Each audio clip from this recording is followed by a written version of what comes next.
টেম্পারেচারে বিউটি এখনো জামা কাপড়গুলো নামানি না? তোমার বলেছি সন্ধ্যের আগে ছাদ থেকে জামা কাপড়গুলো নামিয়ে ফেলবে।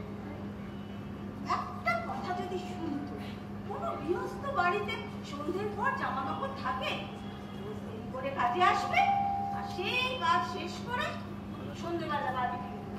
এই তো নিয়ে নাও। বাপরে বাপ, চিৎকারের চোটে সাত করা এক হয়ে গেল। চিৎকার তো সাত করে করি না, তুই বাধ্য করিস। রায়বাড়ির কাজটা তো ছেড়েই, মানুষ মাত্র 4 জন, আর বাসন দেখলে মনে হবে 50 জনের ফ্যামিলি। ওই বাসন মাজতে মাজতে তো দেরি হয়ে যায়। আচ্ছা মাসি, তুমিই বলো, ওই রাজবাড়িতে কাজ নেওয়ার আগে তোমার বাড়িতে আসতে আমার দেরি হতো? তুই ওখানে বসতো। আরে ওখানে বসছিস কেন? ওখানে বস। আর এই জামা কাপড়গুলো টেবিলে রাখ, আমি আস্তে আস্তে ভাঁজ করে দেবো। আমি দিচ্ছি তো, তোকে বললাম না তুই এখন বাড়ি যা তো। অনেকটা পর সেই রেল লাইনের উপর দিয়ে যাবি, অন্ধকারে হোঁচট খাবি। আমার ওই বাড়িতে থাকতে একদম ইচ্ছা করে না। তোর ভাই চিন্তা করবে না? যা মা, এখন বাড়ি যা। আমি ভেবেছিলাম এসে জামাইবাবুর সাথে দেখা হবে। আচ্ছা মাসি, ওরা আমাকে তাড়াতাড়ি চলে গেল কেন? আরে আজকে ওদের বাড়িতে তো একটা অনুষ্ঠান। দেখ না, তোর মেশোরা কি মন খারাপ, ঘরে চুপ করে বসেছিল।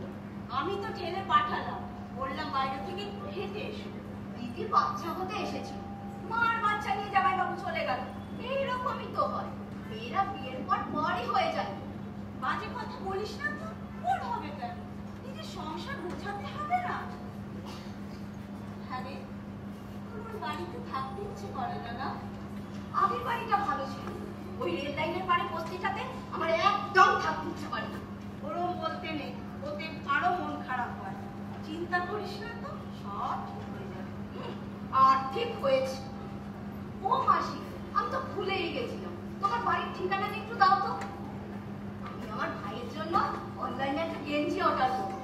আমাদের বস্তিতে তো ডেলিভারি দেখাবে, তাই ভাবলাম তোমার ঠিকানাতেই ডেলিভারিটা দিতে।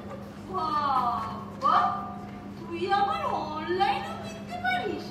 আমি বাবু এসব কিচ্ছু বুঝি না। ও আমি কত কিনলাম, তুমি একটু তোমার ঠিকানাটা কাগজে লিখে দাও না।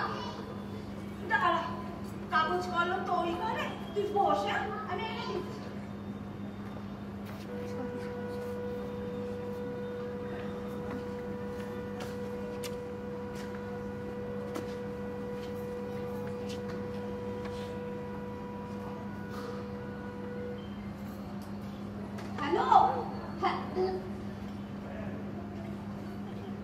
হ্যালো, কে? রশিদ চাচা, কাজটা কি হয়েছে? তোমাকে বলেছিলাম না হাতটা কাটার আগে ছবিটা পাঠাও। কেটে ফেলেছ? কি বললে? গলাও কেটে ফেলেছ? তোমাকে কতবার বললাম কাটার আগে ছবিটা পাঠাও। তোমাকে আর একটা পয়সাও আমি দেবো না। এতবার করে বলার পরেও কি করে মানুষ এত ভুল করে? তুমি গলাটাও কেটে ফেললে? এসব কি বলছিস? কার গলা কেটেছিস? দাঁড়া, চাচা, তোমার কপালে দুঃখ আছে। তুমি আর একটা পয়সাও পাবে না। এসব কি বলছিস? কার গলা কেটেছিস? তোমার গলা কাটবো।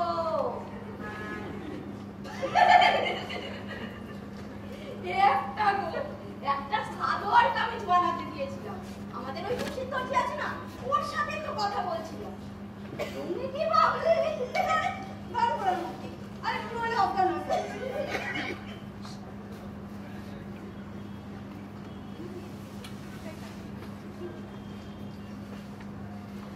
এবার আমি যাই গো। যা, সাবধানে যা। ওই কালকে তাড়াতাড়ি আসিস। আচ্ছা।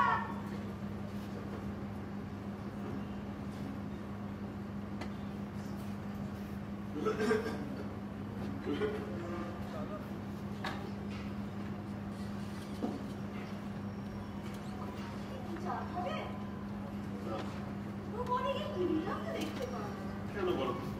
চুপ করে বসে আছি, ভালো লাগছে না। তবে বসো, তবে অত চিন্তা করো না তো।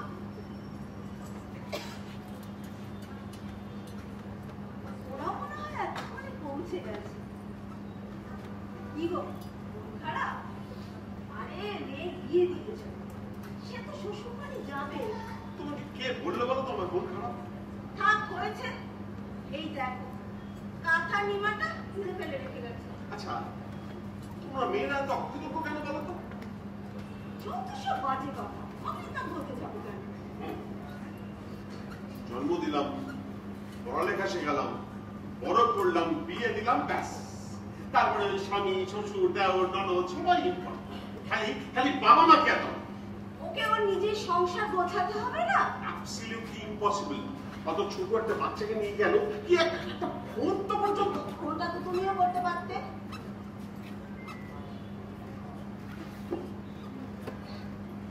না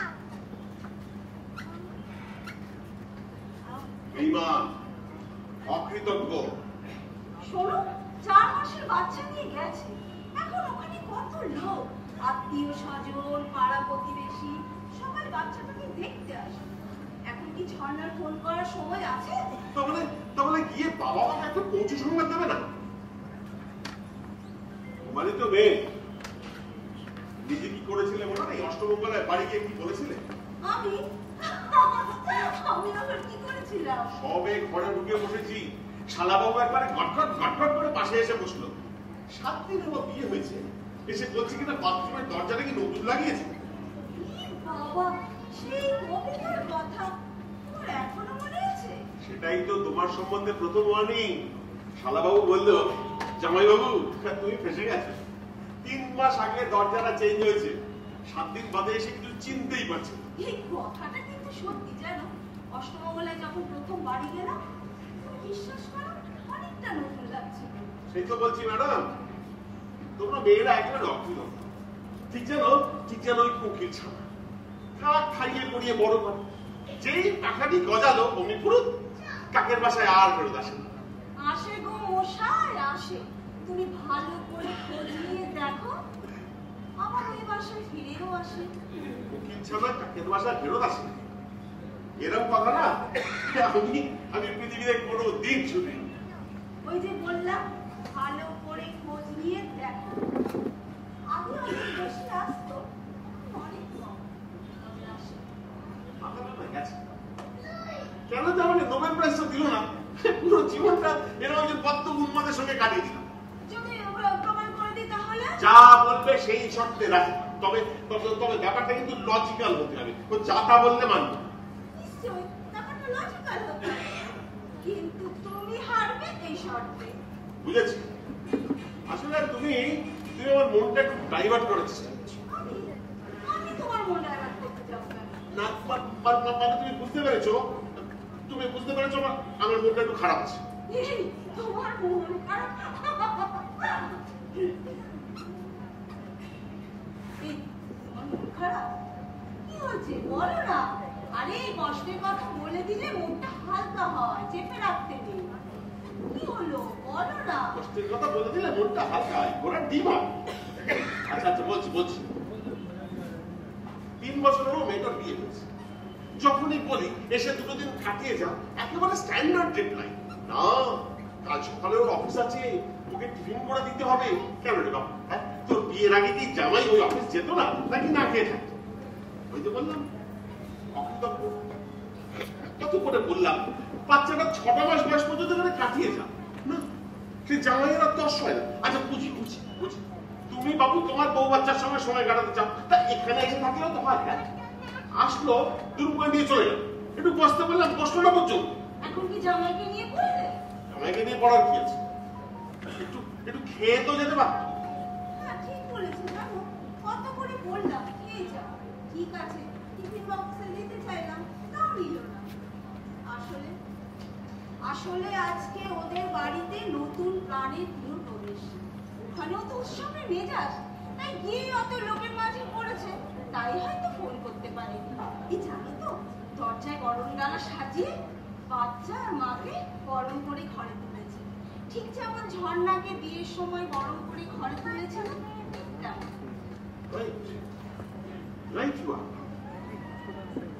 তুমি ঠিক বলেছো, কুকির ছানা কাকের বাসায় ফেরত আসে, ডিম পারতো। ইউ রাইট মশাই, নোবেলটা কার পাওয়া উচিত? আচ্ছা আচ্ছা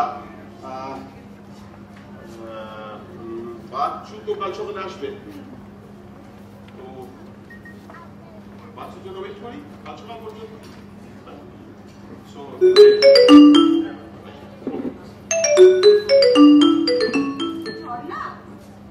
বাচ্চু বললাম না? হ্যাঁ বলো। না না এত রাত্রে আসার দরকার নেই, তুমি বরং কাল সকালে এসো। Good night.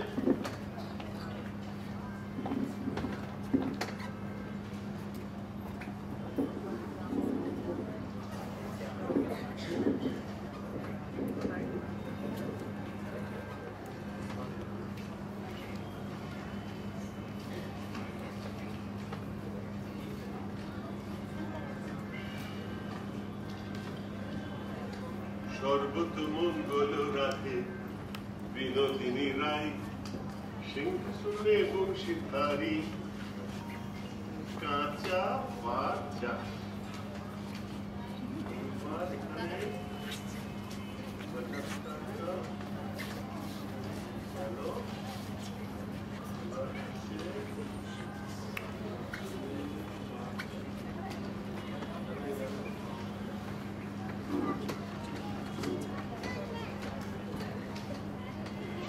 রাধে যমুনাতে জল ভরিতে চাই, পিছন থেকে কৃষ্ণ দেখে চাই। সারাদিন দেরি করে কাটিয়ে দেবে, এইখান থেকে টাকা নিয়ে ওইখানে করছে, আর ওইখান থেকে টাকা নিয়ে সেইখানে করছে। টাকা বলছি বাবা, ভবিষ্যৎ করছি বুঝলে। 3 মাস গেলে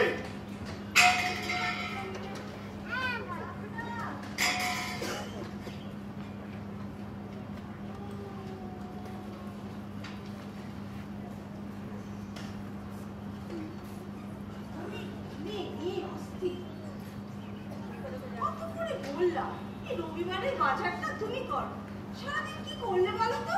অনেক কাজ করলাম গো, অনেক কাজ করলাম। আজকে আমার বাচ্চু আসবে। ব্যাস তাহলে তো হয়েই গেল, সারাদিন ধরে ওই চল। আমি খেটে খেটে বসছি আর উনি একটু বসো বাতাস করে বসো। আদিক্ষেটা দেখো, ওনার সংসারে খেটে খেটে হার মাস বেরিয়ে গেল বাতাস করে। আহা বসো বসো বাতাস করে বাতাস।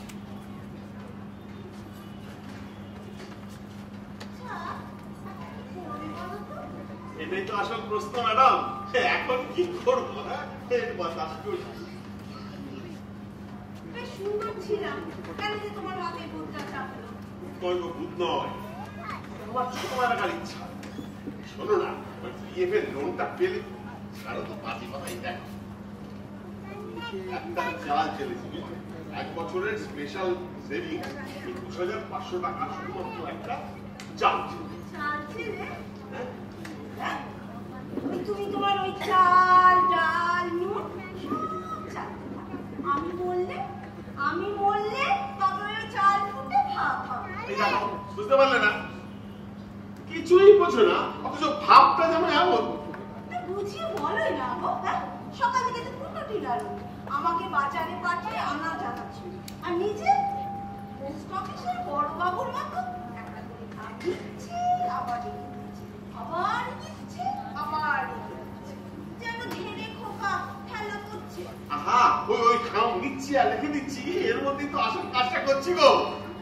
ও তুমি বুঝবে না, এখন না এখন আমার অনেক টাকার দরকার, বুঝলি? এই ওপরের হাতটা যা লম্বা করতে পারবো না, ওই তাই তোমারটা দিয়ে কাজ সারতে হবে। কি মুখের ভাষা! এই দেখো, বুঝতে পারলে না? ভালো করে তাকিয়ে দেখো, এই ওপরের হাতটা হচ্ছে মাস মাইনে, আর নিচেটা হচ্ছে খরচা। এই মাঝখানেরটা সেভিংস, মানে সেভিংসটা বাড়াতে হলে ওই খরচাটা কমাতে। সেটা ভালো করে বলা যেত না? আচ্ছা, আমার ওই চাল ডালের ব্যাপারটা কি বলো তো? আমার গালাগালি করবেন? আচ্ছা ঠিক আছে, বলছি। আমি না একটা আবিষ্কার করেছি জানো, খালি পেটেন্টটা নিয়ে পাই, সব পতিদের থেকে না রাইট। এই লোকটা বদ্ধ উন্মা, উনি ঘরে বসে বসে খাম নিয়ে খেলতে আবিষ্কার করেন, আর পেটের কমিটি বসে আছে আরে বাবা, সব আবিষ্কার করতে ল্যাবরেটরি লাগে না। এই মোটা কথা হচ্ছে দুটো, হয় তোমার কাছে এভিডেন্স বা ডকুমেন্ট থাকতে হবে, আর না হলে তোমার কাছে চুক্তি থাকতে হবে যেটা কিনা পরিসংখ্যান দিয়ে প্রকাশ করা যায়। তোমার কাছে কোনটা আছে? ওই দ্বিতীয়টা। শোনো না, শোনো, আমার না রান্নাঘরে অনেক কাজ। আমি এখন চললাম, তুমি তোমার যুক্তিগুলো খামে ধরো। অভিমানে চলে যেও না,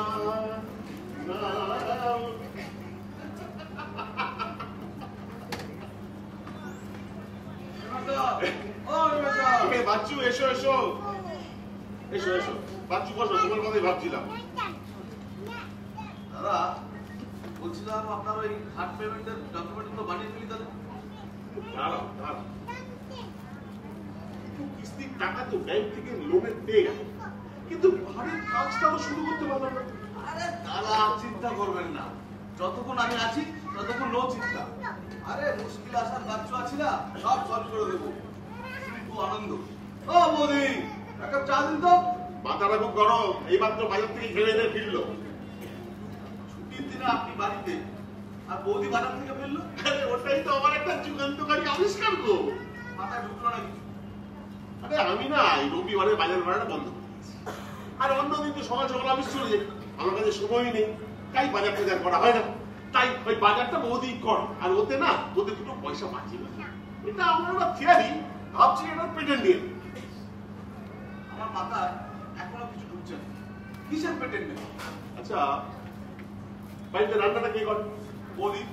ধরো ধরো আমি অনেক ভালো ভালো মাছ মাংস কিনে নিয়ে আসছি, কাকে বেশি বেশি রান্না করতে হবে? বৌদিকে। এইবার ধরো বৌদি বাজার করছে, তখন অল্প করে মাছ অল্প করে মাংস কিনছে, আর রান্নাটা অল্প করে করতে হচ্ছে। তাহলে ব্যাপারটা কি দাঁড়ানো? বেশি বাজার বেশি রান্না, কম বাজার কম রান্না। কিন্তু দাদা এই থিওরিটা যে কারেক্ট, এটা কি করে প্রমাণ করবে? তুমি যে বাচ্চু, এটা কি করে প্রমাণ করবে? কেন? আমার আধার কার্ড, ভোটার কার্ড, তাই দিয়ে এগুলোকে বলে ডকুমেন্ট বা এভিডেন্স। এবার বলো পশ্চিমবঙ্গের বাঙালি এই ভাত খেতে ভালোবাসে। আহা, ভালোবাসে বলছি কি গো, সারাদিন গান্ডে বিন্ডে খালি ভাতই খায়। এটা কি করে প্রমাণ করবে? কি করে? ওই পরিসংখ্যান দিয়ে, মানে পশ্চিমবঙ্গের বাজারে কত টাকা ধান চাল বিক্রি হয় ইত্যাদি ইত্যাদি। আর আমার কাছে তো তাই, ওই যে বললাম 21,500 টাকা স্পেশাল সেভিংস। দাদা আপনি একটা জিনিয়াস, বুঝলেন? আমি ওটাই ভাবি, বুঝলে, যখন যখন সকালবেলা আয়নার সামনে দাঁত বসে যাবে, ও ফিরে চলে যায়। এই দেখো, এই দেখো হাসছে। আহা, হেসো না হেসো না, শোনো না, এই সামনের পাটি দাঁত মাজা, আর ভিতরে ডান দিক বাঁ দিক করে দাঁত মাজা কি এক না? দাদা আপনার মাথায় কি সারাদিন মাঝে মাঝে জিনিস ঘুরে বেড়ায়? আরে শোনো, মাঝে মাঝে ও ফিরে চলে যায়, তখন গলা দিয়ে কেমন একটা গড় গড় করে বাঘের মতো আওয়াজ দেবে, বুঝলে, নিজেকে বেশ শক্তিমান মনে হয়। এই লোকটা নিশ্চয়ই বক বক করতে করতে তোমার মাথা পোকা নাড়িয়ে দিয়েছে। সব আজগুবি চিন্তা এই লোকটার মাথা থেকে। থ্যাংক ইউ বৌদি। দেখলেন দাদা, মন দিয়ে ডাকলে ভগবানকেও পাওয়া যায়। আরে চা তো কিছুই না। আচ্ছা বাচ্চু, এখন একটা কথা বলো তো, বাড়ি করবো বলে লোন নিল, দুটো কিস্তি টাকাও দিলাম, বাড়ির কাজ তো শুরু হচ্ছে না। আচ্ছা আমি কি করবো দাদা? জানেন, আরে আমি তো ভেবেছিলাম বাড়ির কাজটা শুরু করবো, তো প্রথম দুটো কিস্তিতে যে টাকাটা পেলাম তার অর্ধেক তো ব্যাংক ম্যানেজার ঘুষেই নিয়ে নিল। দাদা আপনার জমির দলিলে কোনোদিনও লোন পেতেন না, ওই ব্যাংক ম্যানেজার নিজের রিস্কে বার করে দিয়েছে। আরে জমি আপনার নামেই নেই, বাবা কবে মরে গেছে, আর বোন থাকে আমেরিকায়। কতবার বললাম বোনের কাছ থেকে একটা নো অবজেকশন সার্টিফিকেট দিয়ে ট্রান্সফারটা করি। সেটা তুমি আগেই বলেছিলে, গত 3 বছরের মধ্যে কলকাতা আসতেই পারবে। আরে ওখানে তো আটকে গেল। তোমার ব্যাপারটা কি হলো? মানে কাগজ আছে, তুমি আছো, কাগজ নেই তো তোমার অস্তিত্বই নেই। তুমি থামো দেখি না বাচ্চু, না একবার ব্যাপারটা একটু খুলে বলো না। বলছি শুন, এই যে দাদা টোটাল লোন করেছে 25 লাখ টাকা, ঠিক আছে তো? 3টে পার্ট পেমেন্টে, প্রথমে 6 লাখ, তারপরে ওই ভিত করলে 6 লাখ, আর ওই দেয়াল করলে লিফটেন করলে বাকি 13 লাখ। আর আপনাদের শুরু হবে ওই লাস্ট পেমেন্টের পরে। আরে আমি তো ভাবলাম ওই প্রথম কিস্তির টাকাটা নিয়ে পিএফ এর লোনটা নিয়ে বাড়িটা শুরু করবো, কিন্তু যে পরিমাণে টাকা হাতে পেলাম। দাদা আমি আপনাকে শুরুতেই বলেছিলাম যে ফার্স্ট পেমেন্টের 25% আর সেকেন্ড পেমেন্টের 25%। ব্যাংক ম্যানেজার ঘুষ নেবে? আমি না, আমি জীবনে কোনোদিন ঘুষ দিয়ে কোনো কাজ করি। তোমরা এসব তো দিন রাত করে বেড়াও, যেমন বললে আমি তেমন বললাম। এই তুমি যত নষ্টে গোড়া, কি দরকার ছিল বলো তো এত ঝামেলা করা? কে দেখবে তোমার এই সম্পত্তি? একটা মেয়ে, সেও বিয়ের পর শ্বশুর বাড়ি চলে গেছে। তার জন্য এত ঝামেলা করলে বলো তো? সুখে থাকতে বুঝতে ছিল। এই যে আমার 25 বছর বয়স পর্যন্ত আমরা না ভাড়া বাড়িতে ছিলাম, বাবা এই বাড়িটা না তারপরে করেছি। তাতে কি হয়েছে শুনি? তাতে কি হয়েছে আরে শুনি? ধর, আমি একটা কথা বলতে আসলাম, আমার কথাই বলতে দিচ্ছে না। উফ, একটু চুপ করুন না, একটা খুব ইম্পর্টেন্ট কথা আছে। বাচ্চু চুপ করো, কথার মাঝখানে কথা বলো না তো। এই যে তুমি বলো, এতবার বারণ করার পরেও কেন লোনটা করতে গেল? কেন লোনটা? এই যে ব্যাংক ম্যানেজার বলেছে লাস্ট পেমেন্টও 25% দিতে হবে। কিন্তু উনি তো বলেছিলেন টাকা নেবেন, লাস্ট পেমেন্টে টাকা নেবেন না। হ্যাঁ, উনি বলেছিলেন যে লাস্ট পেমেন্টে টাকা নেবেন না, কিন্তু শালা এখন পাল্টে খাচ্ছে। মহা বজ্জাত মহিলা। ব্যাংক ম্যানেজার তাই মহিলা, এত চিপ। তার উপরে তোমার 5% আছে না? দাদা আমার 5% কিন্তু আলাদা। এই যে আমি এতগুলো কাজ করছি, ডকুমেন্ট গুলো করছি, এতগুলো লোককে হ্যান্ডেল করছি, তার খরচাটা কি জানেন না? আমি আর একটা পয়সাও দেবো না। মানে ঠিক আছে, তোমার 5% দেবো, কিন্তু ওই মহিলাকে আমি আর একটা পয়সাও দেবো না। দাদা অনেক রিস্ক আছে কিন্তু। আরে উনি তো টাকাটা একা খান না। এই যে ভিতের জন্য 6 লাখ টাকা পেলেন, ভিতটা কি বানিয়েছেন? আরে আমি তো আপনার ভিতের জমির উপরে অন্য একটা বাড়ির ভিতের ছবি সুপার ইম্পোজ করে ওই সার্ভেয়ারের কাছে দিয়ে অ্যাপ্রুভ করে ব্যাংকে জমা করেছি, তবে না 6 লাখ টাকাটা পেলেন।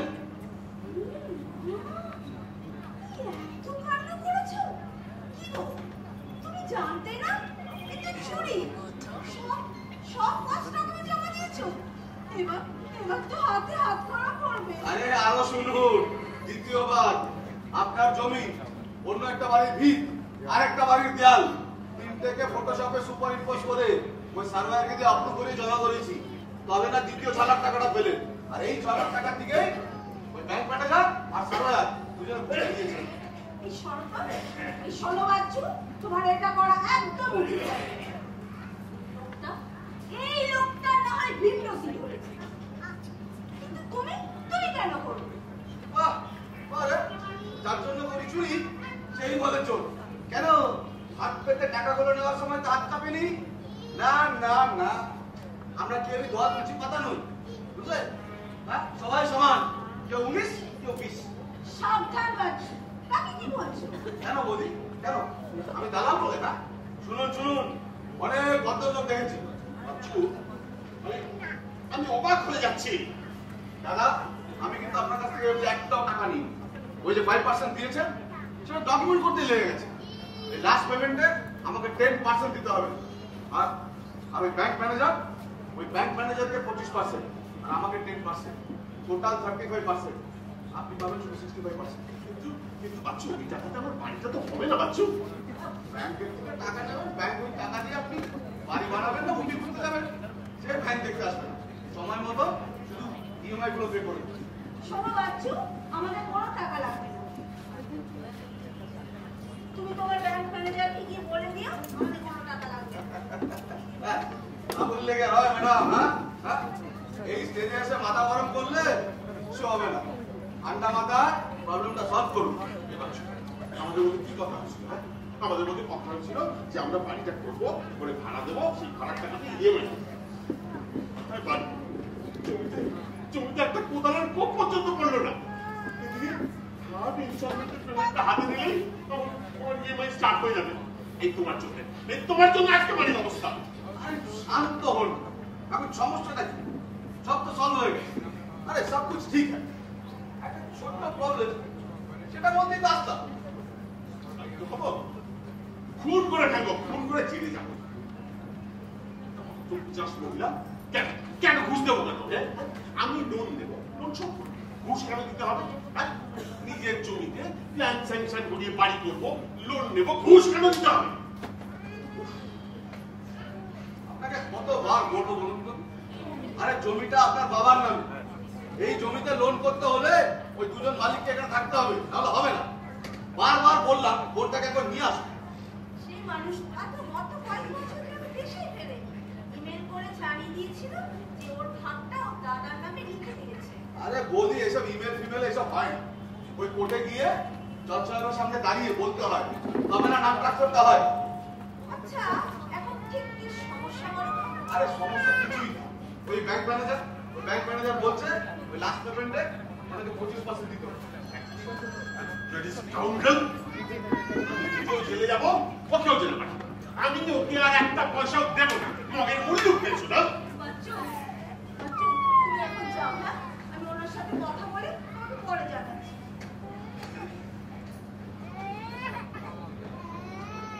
বলি দাদাকে একটু বোঝান। আমরা এখন ব্যাংক ম্যানেজার হাতে মুখে চলে গেছি। আর থার্ড পেমেন্টটা না নিলেও আপনারা ডিফল্ট। তাছাড়া গভর্নমেন্ট সরকারি চাকরি দাদা পিএফ পেনশনটা আটকে দিতে পারে, টাকা দিয়ে আমরা ওটা মেটাবো। তোমায় বললাম না, তুমি এখন যাও। আমি ওনার সাথে কথা বলে তোমায় পরে ফোন করছি।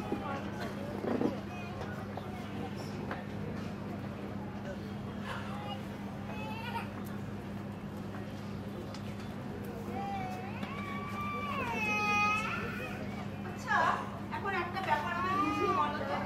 বুঝতে দিতে হবে এ ব্যাপারটা বুঝে যাবে। তাহলে এখন এরকম করছো। এই সাবজেক্টটা নিয়ে মিন্টু আমার সাথে একটু আলোচনা করতে হবে। আচ্ছা, তুমি বুঝতে পারছো না? আমরা ট্র্যাপড হয়ে গেছি। ছোটবেলা থেকে ভালোবাসতে পেরেছি। কত রেস্ট্রিকশন, দেয়ালে একটা পেরেন্ট ঢুকতে গেলে না ওই বাড়িওয়ালার পারমিশন নিতে হয়। সেই ছোট্টবেলা থেকে ভাবতাম কি হলো? চুপ করে গেলে কেন? বলো। সেই ছোট্টবেলা থেকে ভাবতাম, জানো জিজ্ঞাসা করতো তুমি বড় হয়ে কি হতে চাও? কি বলতাম জানো? বলতাম বাড়িওয়ালা। সালা কি বিপুল ক্ষমতা! হঠাৎ একদিন সকালবেলায় আসলো, সরকার বাবু 3 বছর তো হলো, এবার ঘরগুলো রং করতে হবে, বাড়িটা ছেড়ে দিন। ব্যাস, সংসারে সুখ শান্তি গেল চূড়ান্ত। বাবা বেরোলেন বাড়ি খুঁজতে, আমরা শুরু করলাম বাবা ছাড়া। তোমার বাবা এই বাড়িটা কবে নাগাদ করলেন? সে আমার প্রায় 25 বছর বয়সে বাবা একদিন অফিস থেকে আসলেন, এসে বললেন একটা সুখবর আছে, একটা ছোট জমি কিনেছি, একটা দুকামরার বাড়িও করেছে। শোনো না, এত ভালো কথা বলো। এখন তো প্যাচে পড়ে গেছো, যে টাকাটা পেয়েছো সেটা কাজটা উদ্ধার করো। তুমি বুঝতে পারছো না? যাও পিছনে জমিটাকে দেখো, জমিটা খাওয়া করছে, অথচ আমি ব্যাংকে ডিক্লারেশন দিয়ে দিয়েছি যে ওইখানে লিমিটের অতি গাঁথা হয়ে গেছে। আরে বাচ্চু তার থেকে কতগুলো ছবি নিয়ে এসে আমার যদি ছবি তুলে সুপার ইম্পোজ করে ব্যাংকে সমস্ত জমা করে দিয়েছে। সবই তো বুঝলাম, কিন্তু যেই টাকাটা পেলে সেটা দিয়ে কাজটা শুরু করলে না কেন? ওই বাচ্চুই তো বললো ওই বারবার মিস্ত্রিরা জিনিসপত্র নিয়ে আসবে, আবার তোমার কাছে টাকা শেষ হয়ে যাবে, আবার চলে যাবে। ছিঁড়ে টাকা ছেড়ে কি বাড়ি করা যায়? হ্যাঁ, আমি না করে ব্যাংকে যাবো, বুঝলেন? ওই ব্যাংকে গিয়ে না ব্যাংকের ম্যানেজারের গালে একটা ঠাস করে চল। আরে শান্ত হও, তোমার বোকা বানিয়েছে। কি বসো, বসো, দেখবে সব ঠিক হয়ে যাবে। একটা রাস্তা ঠিক বেরোবে। তোমাকে তো বলাই হয়নি, মেয়ে ফোন করেছিল কালকে নাকি ওদের বাড়িতে খুব আনন্দ হয়েছে। 60-70 জন নিমন্ত্রিত ছিল, আর বাচ্চাটাও গরম করে ঘরে তুলে দিয়েছে। আর সেই কারণে যে মেয়ে ফোন করতে পারে। জানো তো, বাচ্চাটা নাকি খুব হাসছিল। তবে আমি বলেছি যে ও ফোন করেনি বলে শুনি খুব রাগ করেছে। রাগ করতে আমার বই গেছে। আরে না গো না, তাই সবাই খারাপ লাগছে।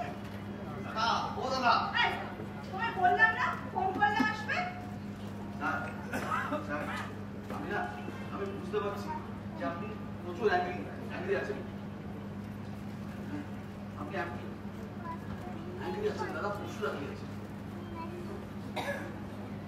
জীবনটাই এরকম জানেন তো। এখানে এখানে আপনি গালাগালি করছেন আর ওখানে ওখানে ওই ব্যাংক ম্যানেজার এত শয়তান মেয়ে ছেলে আমি কোনোদিনও দেখিনি। সকাল থেকে 5 বার ফোন করেছে। আপনার বাকি ডকুমেন্টগুলো জমা না দিলে আপনাকে টাকা দিতে পারবে না আর নিজেও টাকাটা খেতে পারবে না। বলছি দাদা সামনে না কি আশ্চর্য ব্যাপার। তোমাকে একটা দিন ভাবতে সময় দেবে না? মক্কম পাইতে ফেলেছো, একেবারে ফাঁদে ফেলে দিয়েছো। ফাঁদে ফেলেছো কি? আমি তো একেবারে থালা খেতে খেতে মনোভাব করতে করতে ফাঁদের মধ্যে সেজিয়ে গেছি। দাদা একটু বোঝান না, এই স্টেজে এসে মাথা গরম করলে হবে না। ঠান্ডা মাথায় প্রবলেমটা সলভ করতে হবে তো। আচ্ছা, ঠান্ডা মাথায় প্রবলেম সলভ করতে হবে? আচ্ছা এসো এসো এসো।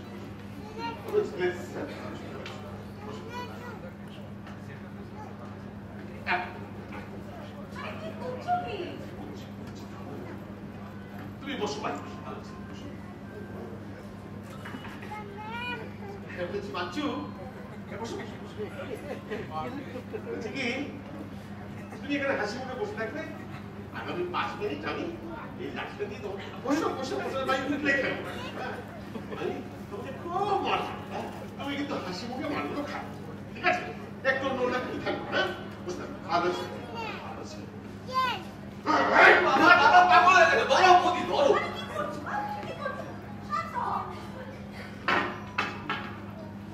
শান্তই আছে।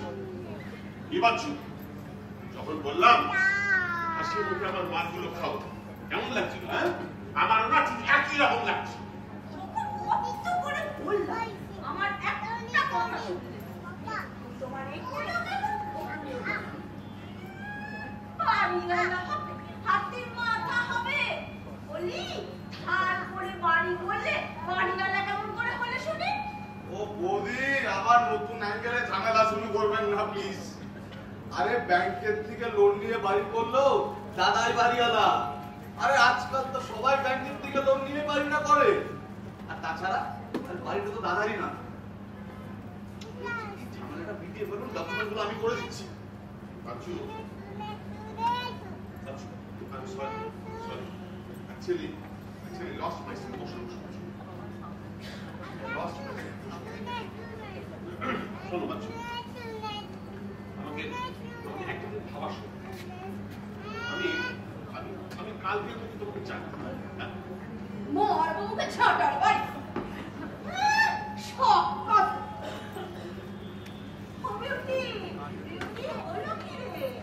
দাদা একেবারেই কাছে। কি হয়েছে বলো? কি এত গজগজ করতে করতে ঢুকলে? কত বড় আসপর্দা জানো? বলে মাস মাইনের টাকা কাটবে। এই মাসে মাত্র 2 দিন ছুটি করেছি। তুমি জানো কত বড় সাহস? 2 দিনের মাইনে কেটে তবে মাস মাইনের টাকা দিয়েছে। তা তুই যদি 2 দিন কামাই করিস তা তোর 2 দিনের মাইনে তো কাটবে। হ্যাঁ তো অবাক হওয়ার কি আছে? এটা তুমি কি করে বললে? তুমি যখন অফিসে ছুটি নাও তোমার মাইনে কাটে। তাই দিন দিন সাহস কিন্তু বেড়ে যাচ্ছে। কেন? কি খারাপ বলো? তোমরাই বড় চাকরি করছো, আমিও চাকরি। এই মেয়ে কি কথা বলছো? হ্যাঁ কাকে কি বলছো? ও গায়ে ফসকা পড়লো বুঝি? সত্যি কথা তো। কিন্তু চুপ করলে ওর সাথে মুখ লাগিয়ে না বড্ড ঝগড়া করে। কি বললে? আমি ঝগড়া করি আর তোমরা বুঝি করো না? একা একা ঝগড়া করা যায়? নাও একা একা তালি বাজাও দেখি। কি হলো? বাজাও। হলো না তো? তাহলে কি প্রমাণ হলো? প্রমাণ হলো একা একা ঝগড়া করা যায়। দাদা বাকি ডকুমেন্টগুলো আছে থার্ড পেমেন্টে, এগুলো করে দিন, তাহলে জমা করে দেবো। আসছে সপ্তাহ থেকে আপনার নতুন বাড়ির কাজ শুরু হয়ে যাবে। তাহলে মাসি তোমরা বুঝি একটা নতুন বাড়ি করছো? কিন্তু দারুণ খবর। নতুন বাড়িতে কিন্তু আমি কাজ করছি। যদি অন্য কাউকে রেখেছো তাহলে দেখো ঝগড়া কাটে। বাড়িটা কি করে করবো? বিশু সরকার থেকে টাকা দিচ্ছে বুঝি? আচ্ছা কি যেন বলে প্রধানমন্ত্রী সবার ওরে শোন শোন, আমি ব্যাংকের থেকে লোন নিচ্ছি বাড়ি করার জন্য। আমিও লোন নেব, আমিও বাড়ি করবো। না ভাবছি তোমার আরেকটা কাস্টমার তোমাকে ব্যাংক কোনোদিনও লোন দেবে না। কেন দেবে না?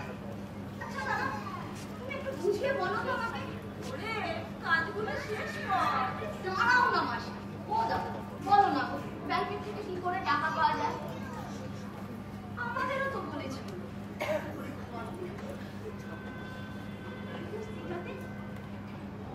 বাড়ি করে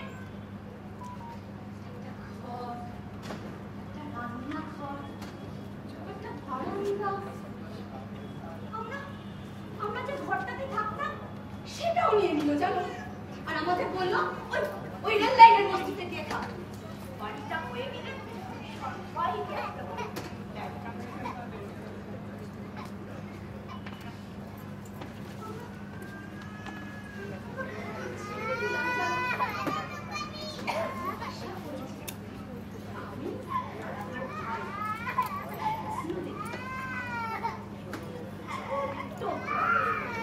সাজিয়ে গুজিয়ে শালা ওই হারামির বাচ্চা বলে কি জানো, ওদের জমির কোনো কাগজই নেই, তাই তোরা ঘর পাবি না। কালেক্টিভই বলছি দাদা, ওই জমিতে কারোর কোনো কাগজ ছিল না, তাও 50 জন পেয়েছে, শুধু আমাদের দিল না। আরে খাত মারার বস্তিটা তো, আরে ওখানে তো 2 লাখ টাকা করে নিয়ে ফ্ল্যাটগুলো দিয়েছে। জানি তো, সব কথা ওলা হয়ে বলবে। এখন বলছে 2 লাখ টাকা করে দিয়ে তবে ঘর পাবি। তাহলে ব্যাপারটা কি হলো? ওদের জমিটা নিয়ে নিল, সরকারের থেকে টাকা নিল, নিয়ে ঘরগুলো বানালো, কিন্তু তুই কেন পেলি না? আবার সে কাগজ, তোর কাছে জমির কাগজ নেই, তুই পেল না। আচ্ছা এবার লোন কেন পেল না? কারণ কাজে আধার কার্ড নেই, প্যান কার্ড নেই। এবার যা ঘরে যা, ও দাদা আমাকে ব্যাংকের টাকা ধার দেবে, আমি আস্তে আস্তে শোধ করে দেবো। টাকা ধারের ব্যবস্থা করে দাও না তো। আরে ওইভাবে হয় না রে, তোকে ব্যাংক কোনোদিনও লোন দেবে না, তোর কোনো নিশ্চিত আয় নেই। আমি টাকা শোধ করে দেবো, বাড়ি কাজ করে। বাড়ি কাজ করতে ঠিক আছে, তোর কাজ আজ আছে কাল নেই। তাহলে দাদা বৌদি তোকে বললো কাজে আসতো না, তাহলে কি করবি? আমি 1 ঘন্টার মধ্যে কাজ খুঁজে দিচ্ছি, কত লোকের পেছনে সাজছে। তুমি জানো না খুব ডিমান্ড। আজকে যদি আমার চাকরিটা চলে যায়, আমি কাল চাকরি নাও, ওর যদি একটা কাজ চলে যায়, ধরো সব কাজ চলে যায়, ওর পক্ষে নতুন কাজ জমা করার কি করবো?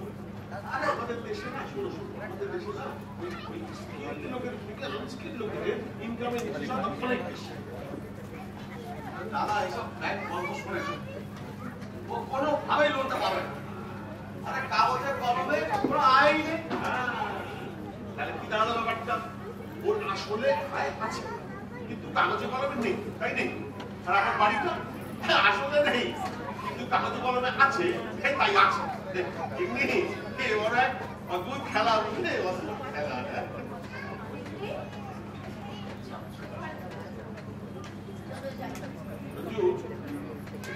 একটা দিন সময় লাগবে, আমি কাল বসে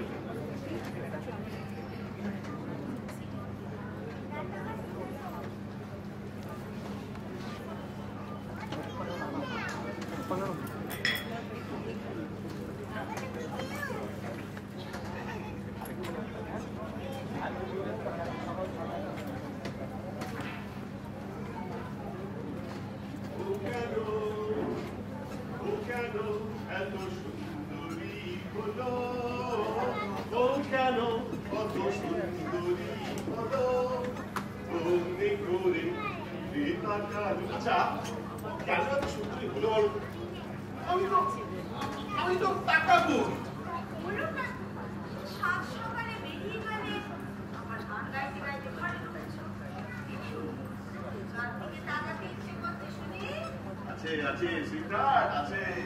মাথাটা কি খারাপ হয়ে গেল? অনেক ঢোকা অব্দি করছেই না।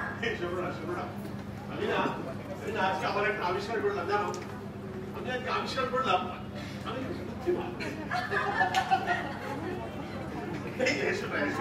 আমি যে শুনবো সেটা আমি জানতাম, কিন্তু আজকে আমার আবিষ্কার করলাম আমি বুদ্ধিমান।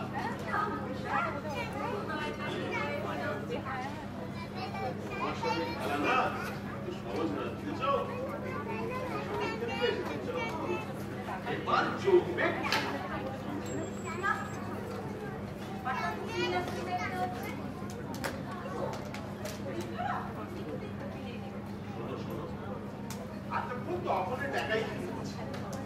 আমার মগজাস্ত্রটা কাজ করাই বন্ধ করে দিয়েছিল। এবার চলবে চা খাচ্ছিলে, চা দাও।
আপনার বাড়িতে চুরি হয়েছে?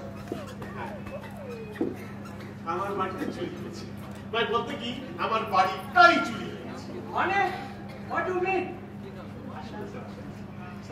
স্যার এখানটা দেখুন স্যার, স্যার কি দেখতে পাচ্ছেন স্যার? একটা ফাঁকা জমি আর একটা জবা গাছ। ওখানে তো আমার বাড়িটা ছিল জানেন, 3 তলা ভিত করেছিলাম, লিন্টেলতে গেঁথেছিলাম, আমার বুকটা না কষ্টে ফেটে যাচ্ছে স্যার। আপনি কি পাগল? বাড়ি আবার চুরি হয় নাকি? আচ্ছা মানলাম কেউ ভেঙে ইট লোহা নিয়ে চলে গেছে, কিন্তু ভিতরে দরতলা থাকবে, মনে চিহ্ন থাকবে।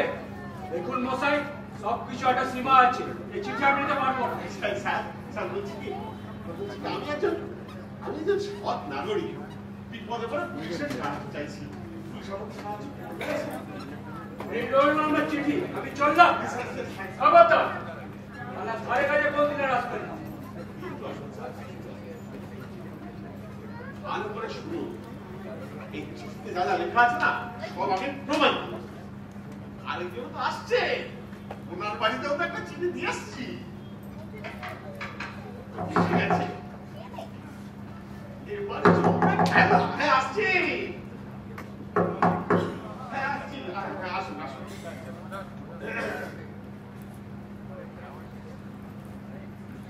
অনিমেষ বাবু, কি ব্যাপার বলুন তো? আপনি এসব কি লিখেছেন? আপনার কি মাথা খারাপ হয়ে গেছে? এই তো ম্যাডাম, আজ সকালে ঘুম থেকে উঠে দেখি পুরো কনস্ট্রাকশনটাই হওয়া। আমার বুকটা কষ্টে ফেটে যাচ্ছে madam. Please stop this nonsense. কাল সকালবেলা ব্যাংকে এসে ফর্মালিটিস কমপ্লিট করে থার্ড পেমেন্টটা নিয়ে সাবজেক্টটা ক্লোজ করুন। সব পাগলামি হচ্ছে। ইনি কে? এই তো সব ওই যে বাড়িটা করছিলাম না, ওই জন্য লোন নিয়েছিলাম, ওই ব্যাংকের হচ্ছেন ম্যানেজার। ম্যাডাম আজ সকালে একটা কমপ্লেন করে দিয়ে এসেছি তো, তাই সরজমিন তদন্তে এসেছে। আপনি থানায় খবর দিয়েছেন? আপনি কি উন্মাদ মশাই? কেন ম্যাডাম? আপনি থার্ড ইনস্টলমেন্টে আবার 25% ঘুষ চাইতে পারেন, তখন কোনো সমস্যা হয় না। আমি থানায় খবর দিলে উন্মাদ কিছু একটা ঘোটালা আছে মনে হচ্ছে। অনিমেষ বাবু, আবার একটু খুলে বলুন তো। আবার ওই পুলিশ ধরা করতে গেছে।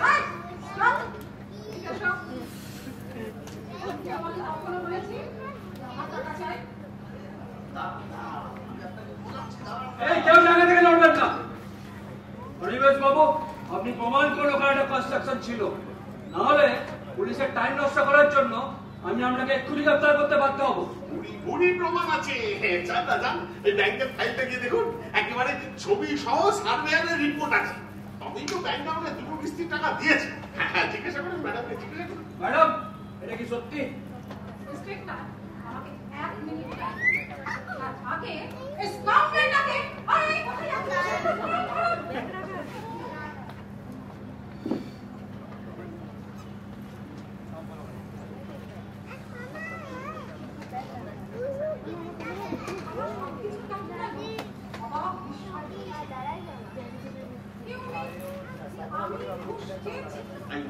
আপনি ঘুষ খেয়েছেন, আর যখন চাপার কথা ছিল না তখন 25% ঘুষ চেয়েছেন।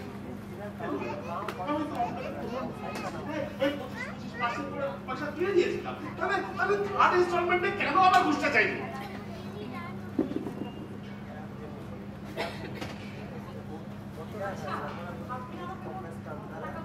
কেন 6 লাখের 25% মানে 3 লাখ টাকা দিয়েছি। মানে টাকাটা তো আমি বাচ্চুকে দিয়েছি। তাহলে আপনি কি করে বললেন যে ওই টাকাটা আমি নিয়েছি? আমি কি কখনো আপনাকে বলেছি আমার টাকা চাই?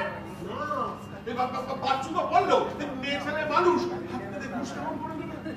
তাছাড়া বাচ্চু কি আপনার এজেন্ট হিসেবে কাজ করে? চল চল, অনেক দর বলছিস, চল চল চল।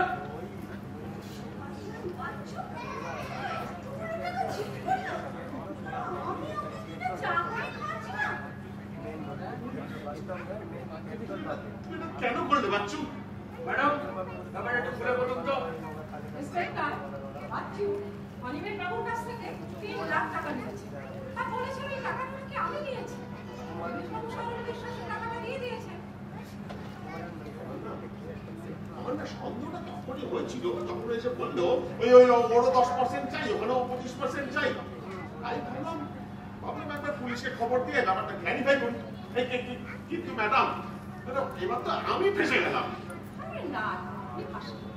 আপনি তো ব্যাংকে সময় মতো ইনফর্ম করেই দিয়েছেন। তবে এই কাজটা আরো আগে করা উচিত ছিল। ইন্সপেক্টর, বাচ্চুকে অ্যারেস্ট করুন। আর আমি আপনাকে থার্ড সার্ভেয়ারের নাম আর ঠিকানাটাও দিয়ে দেবো। তাকেও অ্যারেস্ট করুন। অনিমেষ বাবু, হিসাব মতো ওনারও তো অ্যারেস্ট হওয়া উচিত। ব্যাংক করে কোনো কমপ্লেন করবে না। বিলটা শোধ দিয়ে দিলেই হলো। আর তা না হলে গিয়ে পেশা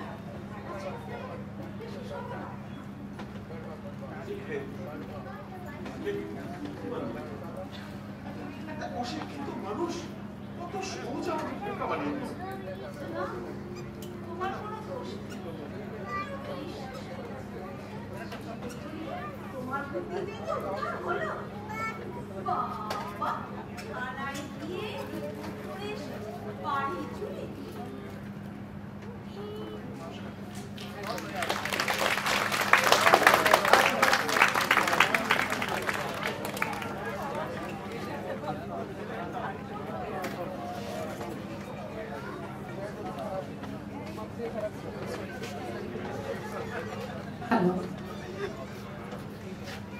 ধন্যবাদ আপনাদের, অসংখ্য ধন্যবাদ আমাদের সঙ্গে এভাবে সহযোগিতা করার জন্য।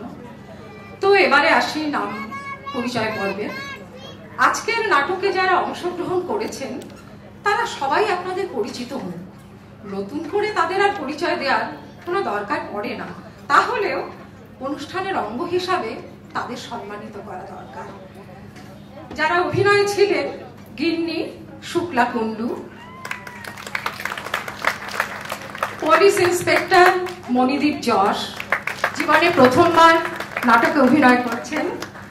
বাচ্চু সঞ্জু রক্ষিত, জীবনে প্রথমবার স্বভাব চরিত্রে অভিনয় করলেন। বিউটি মধুমিতা রায়, ব্যাংক ম্যানেজার কৃষ্ণা দাশগুপ্ত, কর্তা সুরম্য দাশগুপ্ত, লাইট অ্যান্ড সাউন্ডে আছেন শুভজিৎ রয়, মেকআপ কৃষ্ণা দাশগুপ্ত, নাট্য রচনা ও পরিচালনা সুরম্য দাশগুপ্ত, পরিবেশনা দ্য বেঙ্গল অ্যাসোসিয়েশন। ভালো থাকুন, পুজো ভালো কাটুক। ধন্যবাদ।